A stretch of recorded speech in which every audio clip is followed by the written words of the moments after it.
conceptual perspective, then people talk about a desire to be successful. All of the elements they think, intelligence, expertise.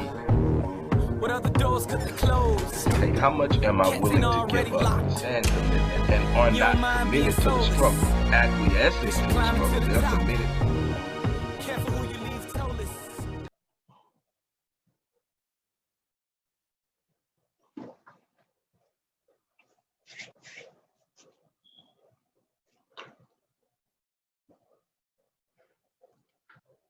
Hello, everybody.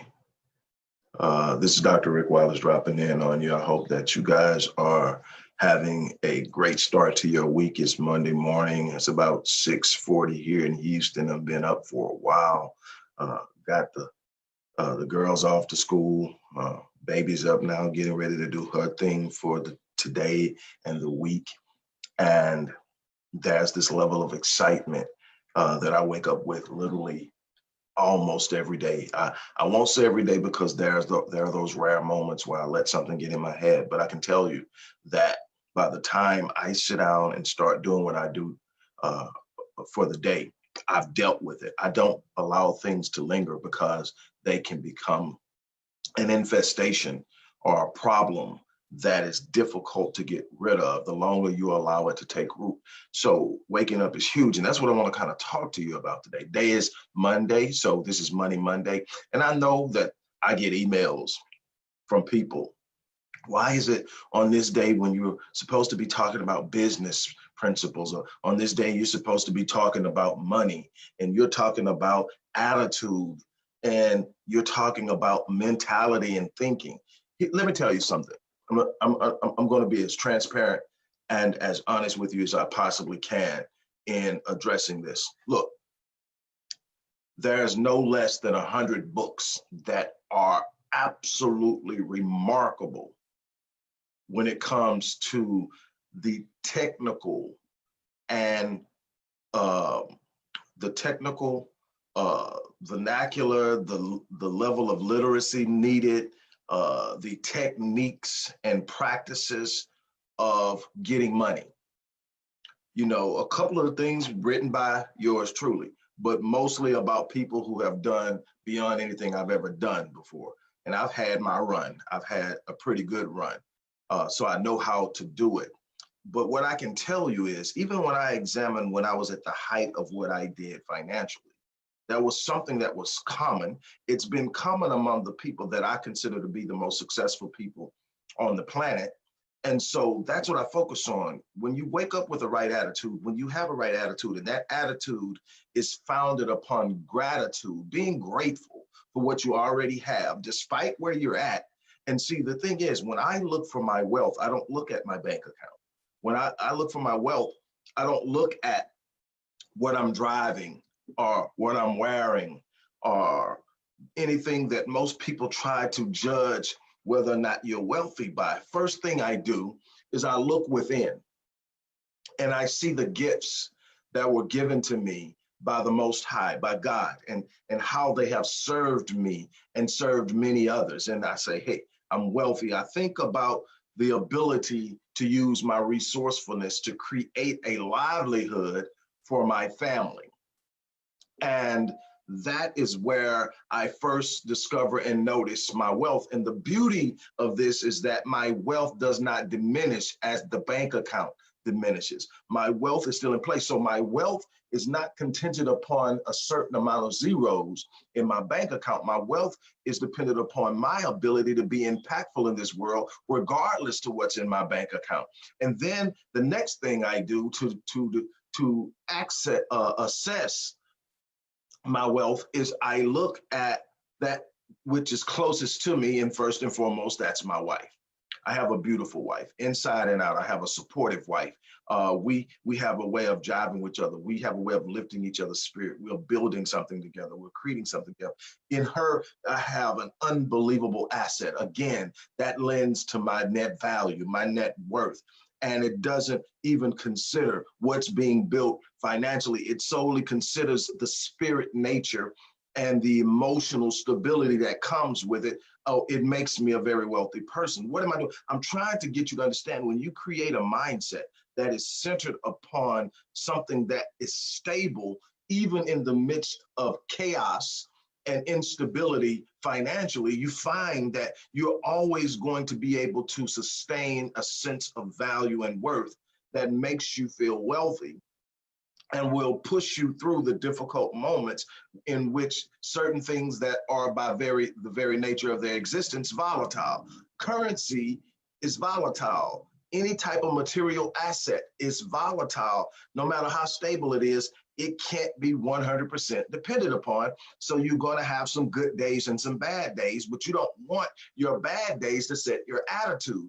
You want something that's so solid and stable that even on the worst of days, you still know that you have something of value inside of you.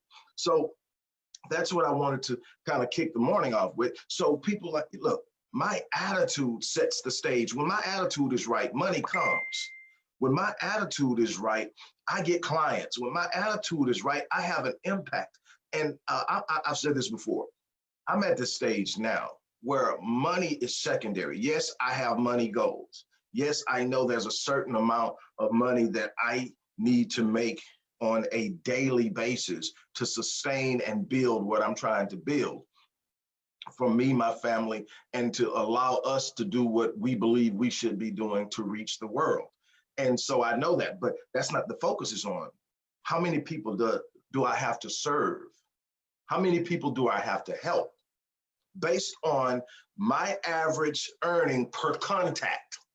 And that's people I meet in the grocery store that I share with, people I share with at the cigar shop, people I share with when I go off into Starbucks, people I share with, that I don't charge anything to the people who are my consistent clients that we've spent time together from anywhere from a couple of weeks to a couple of years.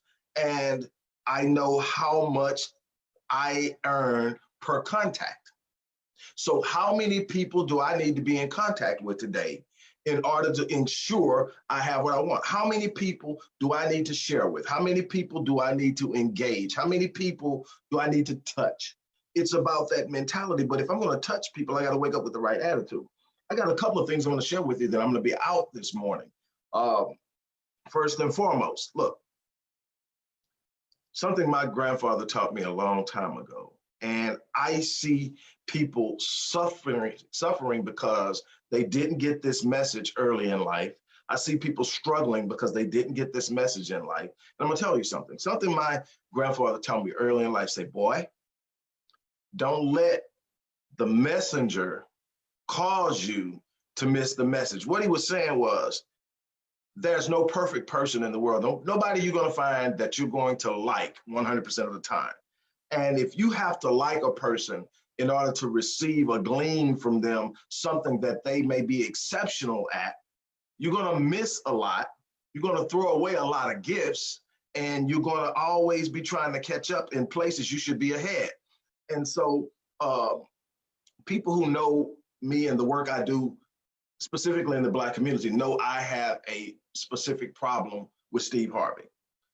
And I've been vocal about that. He's one of the few Black men that I'm vocally, outwardly and overtly displeased with, because I don't believe in attacking Black men. I don't go after Black men until I believe they have become a liability to Black boys, primarily are Black women. And that's because I don't have to agree with everything a person does. I am not perfect. I have things that I need to work on. So I don't outwardly judge men. I believe we get enough of that. But when I see someone doing something consistently that is detrimental to something I'm passionate about, I'm going to be outspoken on that. Once I realize I don't think they're ever going to be where I'm at on the same side I'm at. Not agreeing with me, but on the same side. And so people know that. So then the automatic postulation or assumption is that I don't have anything to do with Steve Harvey. I never pay attention to it. I never listen. Nope. Don't listen to his advice on women and marriage, because I know enough. And not saying anything about anybody, but no, that's not an area I want to really hear from him on. And so there's a couple other things that I'm not going to listen to. But when it comes down to coming from nothing, having lost everything and being flat on your back and going after it and having a mindset that gets you to it, yes. Are there some elements in that I'm not pleased with? Absolutely. But are there some things that you can pass on, not only to yourself, but pass on to other people? That's solid, that's consistent in a way that they can get it. And that's one of the things he's able to do. So yes, I actually listened to him. I learned I took to heart what my grandfather told me. Don't let your disdain for the messenger cause you to miss the message. So the message I'm going to share with you here, I actually got from Steve. And it's real simple. You got to wake up now. You've heard me say this before. It's not something new to me, but the way he delivered it, I want to kind of share it with you. And it's his story. It's not mine. It's his. And Steve is from the Detroit area. So he grew up when he's a little older than I am. He grew up in the time, I think he's in his 60s. He grew up in a time when Detroit was still industrialized. You still had all the plants there, the Fords, the GMs and all that. They were all there. You know, you had people who were uneducated making high 5 figures and maybe some even making 6 figures, because that's how that entire city was subsidized economically, was through motor manufacturing. Well, obviously, you know, that started to downsize and everything started to go bad and he lost his job. Well, he joined Amway. Anybody who knows Amway, it's a multi-level marketing company that you sell products out of. And, you know, multi-level marketing is not my thing, but people make money in it. Anyway, the person who sponsored him was in a different city. And Steve lost his job. He said, this guy called him every morning. Hey, Steve, what's going on, dude? Awesome. Hey, today's going to be an awesome day. And Steve's like, yeah. You know, he's lost his job. So the motivation to get up in the morning is gone. There's a lesson in that. You may not have the job, but you got to get up like you do.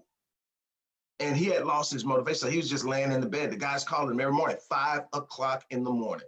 Steve! And every day, the same identical words with the same identical passion. And then Steve says that, you know, on the 37th, you know, he did that for 37 days. On the 38th day, he called and it was different.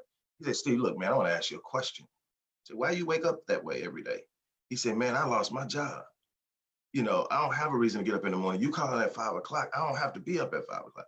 He said, man, I'm really disappointed in you.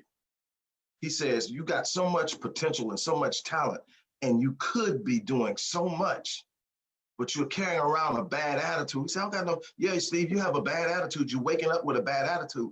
And if you keep waking up with a bad attitude, you're going to more likely have a bunch of bad days.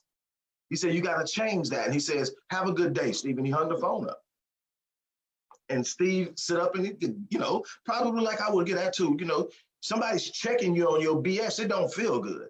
Anybody that tells you they get called on their BS and it doesn't bother them, they're lying. It bothers you. Number one is somebody else had to call you on something you should have been checking in the first place. And just the idea that somebody's seeing something that you think you have well concealed also hits you. But anyway, he calls back the next day. Steve's sitting up thinking, man, there's no way. And this is what Steve said. I'm probably going to paraphrase it because I probably am not going to remember it verbatim. But he said that the last thing he wanted was somebody to think he was the bomb while he's walking around acting like he ain't shit. But that's what happens when you wake up with a bad attitude in the morning. Your circumstances have you.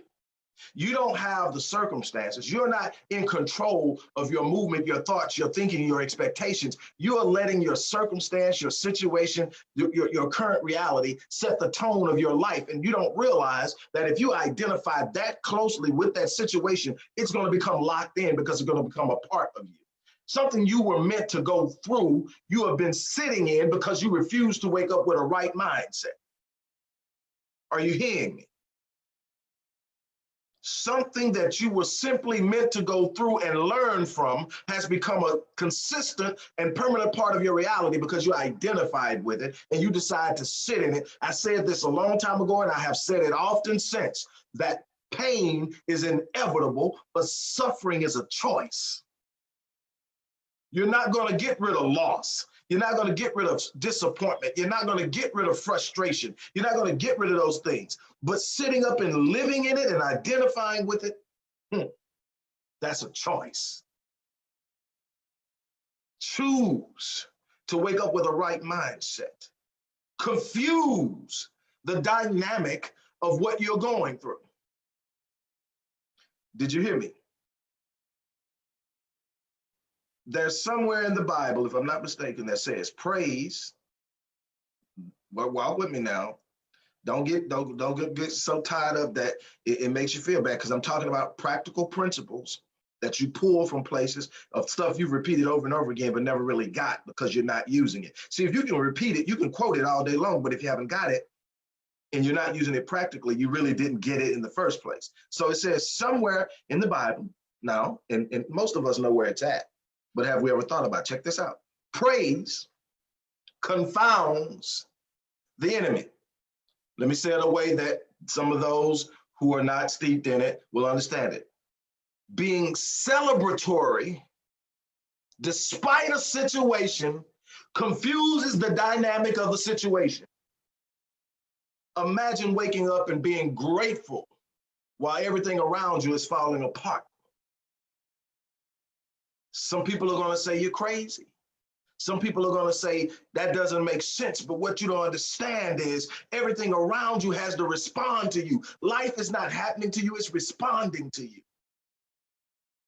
You keep speaking your situations instead of speaking your destiny, and that's why you have no gratitude. That's why you have no gratefulness. That's why you don't have the praise that's coming outside in order to confound the situation, and the situation is simply growing and intensifying. Praise confounds the enemy. It's some people that are sitting up and praying literally for my demise and can't understand why. Even in the worst moments, I have a smile on my face because I know that I have something that is valuable inside of me that no one outside of me can take. I'm grateful for.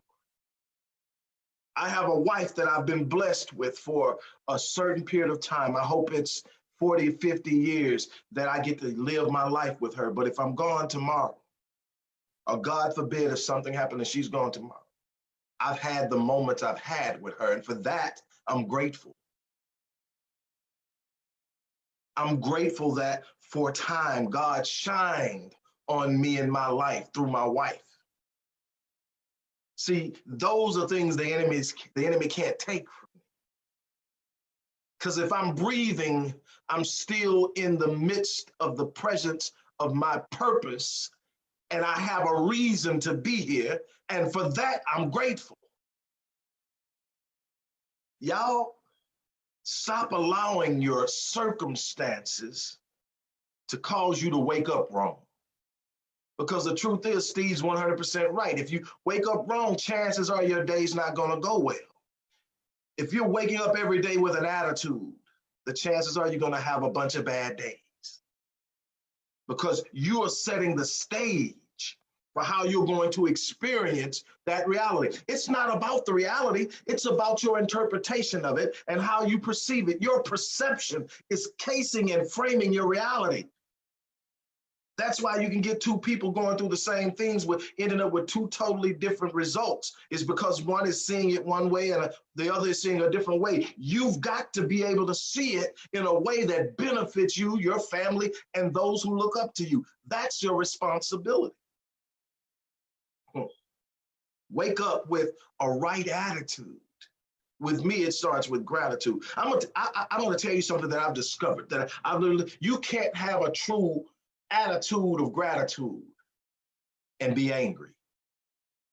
You can't have a real true attitude of gratefulness and gratitude and be depressed. You can't have a real true attitude of gratefulness and gratitude and be bitter. See, all of those different emotional states that put you in a place of low frequency, low vibration, low expectation, can't have it with gratitude. Gratitude is the gateway to empowerment. You wishing for all these things you don't have, but you don't have a sense of gratefulness for what you do have. Never gonna get it. Never gonna get there. Why? Because gratitude is the gateway to graduating, to elevating, to becoming more empowered, more influential, to experiencing greatness. It is in the gratefulness of the process of becoming. My grandfather used to say all the time, I'm not the man I should be, but I thank God I'm not the man I used to be. And I heard it, but then I start to live it. And I found a way to know that there was more for me without beating up myself so much for not being there. I found a way to reach for something greater while being grateful that I had already progressed beyond where I started. There's a reason to be grateful right now in your life. I don't care what you're going through. And so many of you are so focused on the situation that you can't see the movement and the hand of God in your life. Some of you have become so consumed with where you're at that you can't see where you're going, where God has laid out a plan for your life that's unbelievable and extraordinary, exceptional and phenomenal, because you're too focused on where you're at. You can't get past it. I've told you many times before, what you focus on, you feel.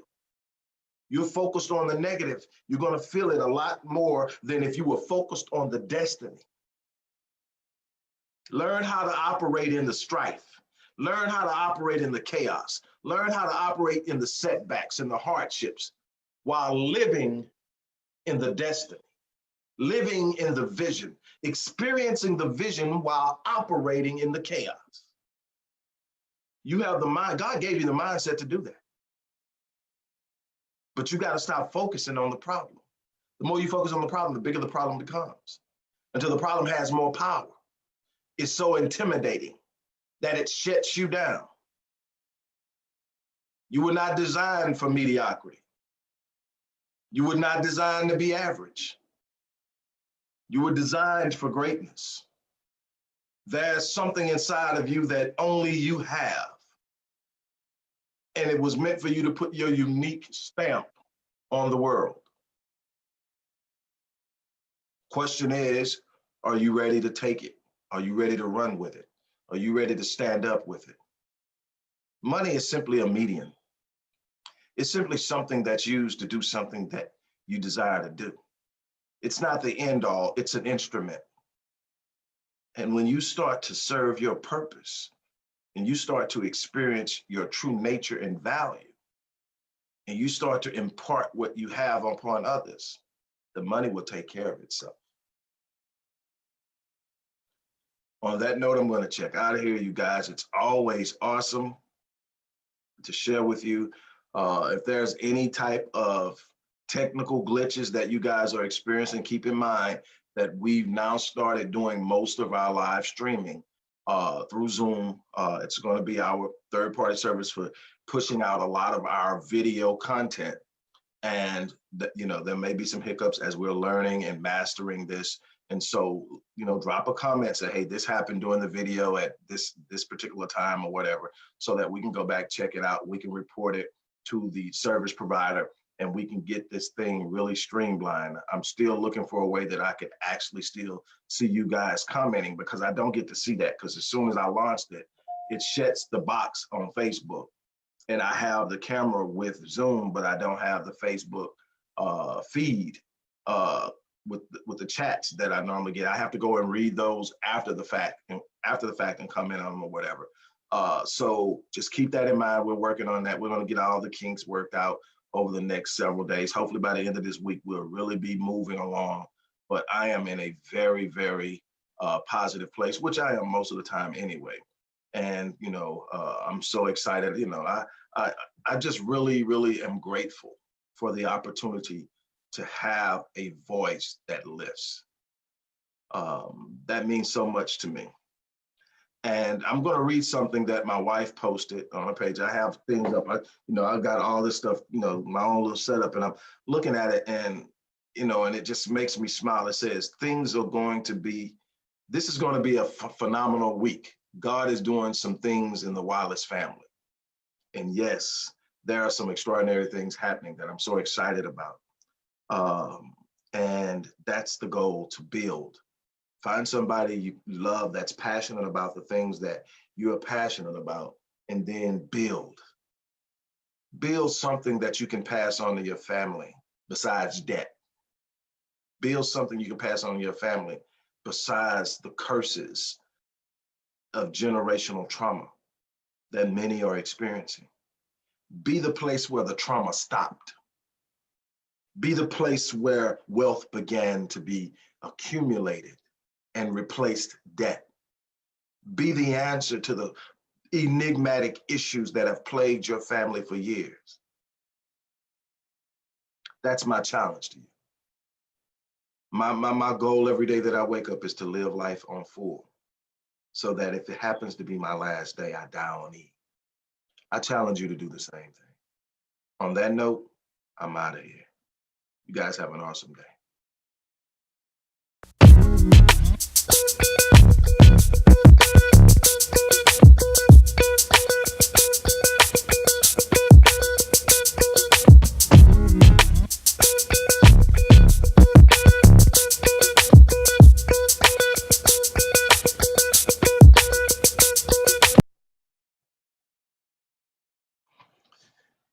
Hello, everybody. Dr. Rick Wallace here. I hope that you guys are off to a great start as far as your week is concerned. I hope that you are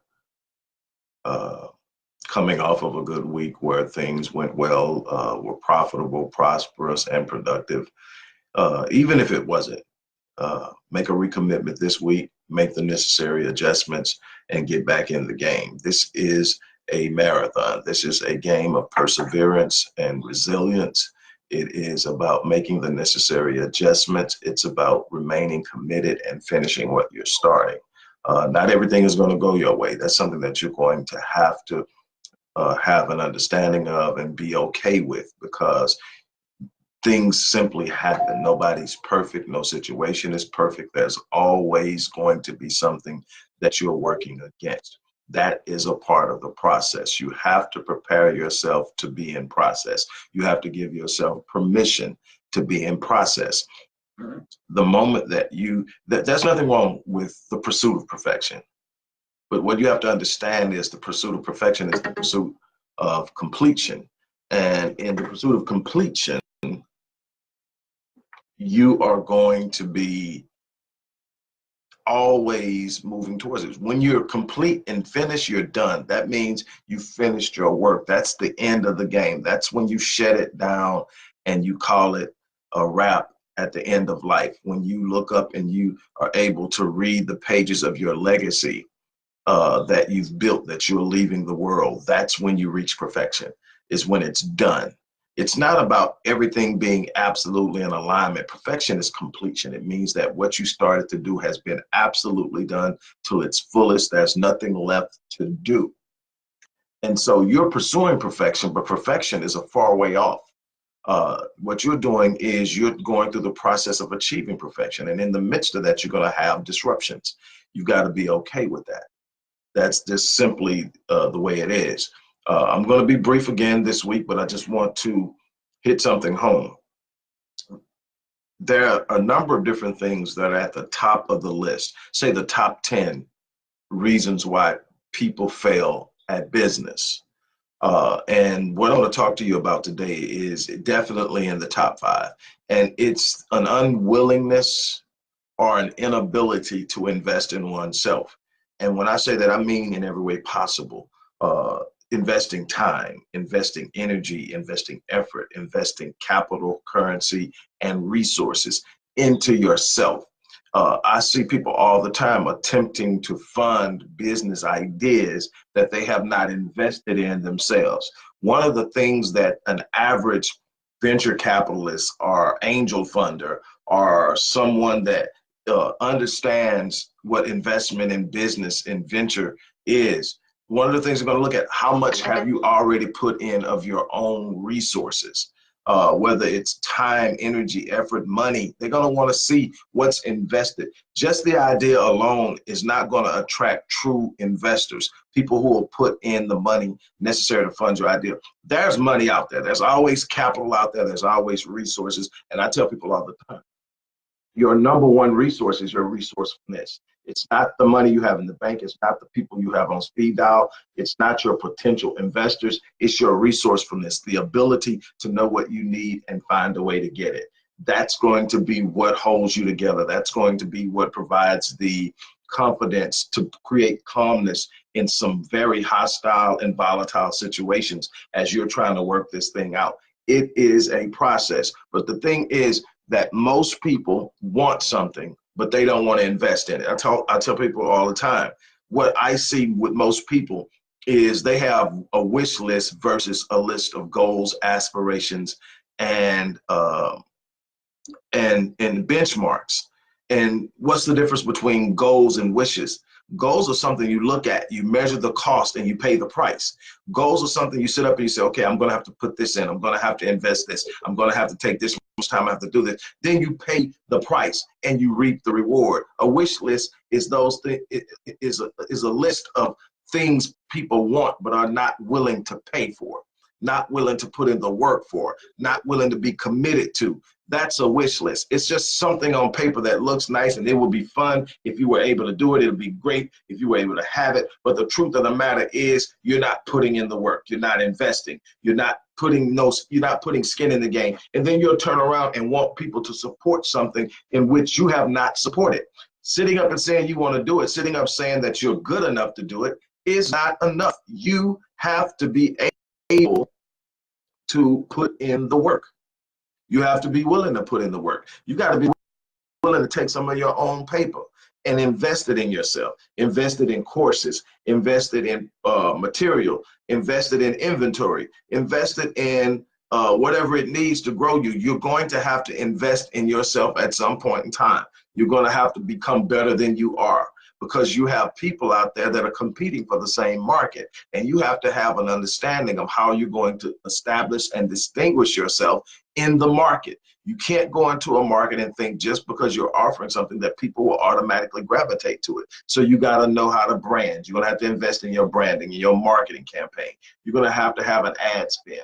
I don't care what it is you're doing. Organic business is great. It's a good supplement, but primarily you got to have a tried and proven method of driving business to you. And then you got to have a tried and proven method of retaining the business, because that's business longevity, not conversion, but retention. And you have to understand that conversion is turning someone that's not a customer into a customer. Businesses live off of retention, taking customers you have converted and retaining them through developing relationships with them that create what we call trust. And that's where you get your customer loyalty from. It's in the process of knowing how to do all of these things, but that doesn't come free. That has a cost to it. And what I see and what really bothers me is how many people want something that they're not willing to invest in. And then they expect someone else to invest in them. You are going to have to be your first investor. You're going to have to find, I don't care if you don't have a dime in your pocket, you've got to find a way to put some skin in the game. You got to find a way to be invested. You got to show somebody the effort you've put into being what you say you're going to be if they back you. That may be 10,000 hours of research and analytical processing that says, I've literally put 10,000 hours into understanding this. I know the market inside and out. Here's my plan. This is how it would work. This is how it compares to this. I've done this work. I've put it in. And then if you've got money, you can't hold money and expect to get money. You're going to have to put some money out there, invest in some things that will bring back a reward. You've got to understand that principle. You are going to have to be willing to put money in the game, put energy in the game, put effort in the game to a point where you literally develop momentum spiritually. I know we're talking business, but you've got to develop a momentum spiritually that the universe is hearing you, that the universe is responding to you, that the universe is answering your demands. And life and the universe and whatever else you want to say will pay whatever price you demand, but it's going to have a counter demand. If you say you want this business, the universe is going to demand that you sacrifice some time.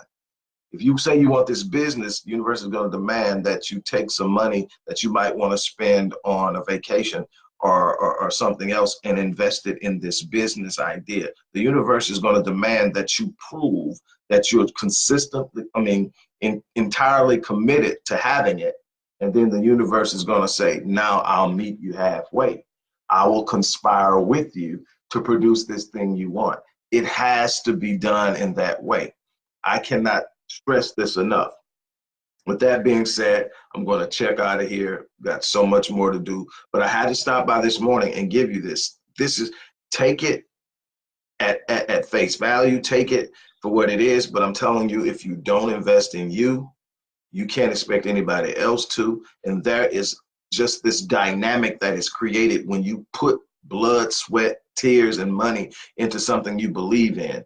You really truly own it, and it becomes a part of who you are, and it becomes a dynamic force that moves you forward.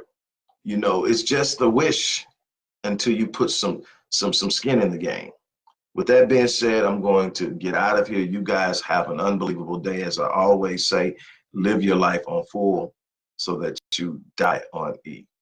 Have a great day.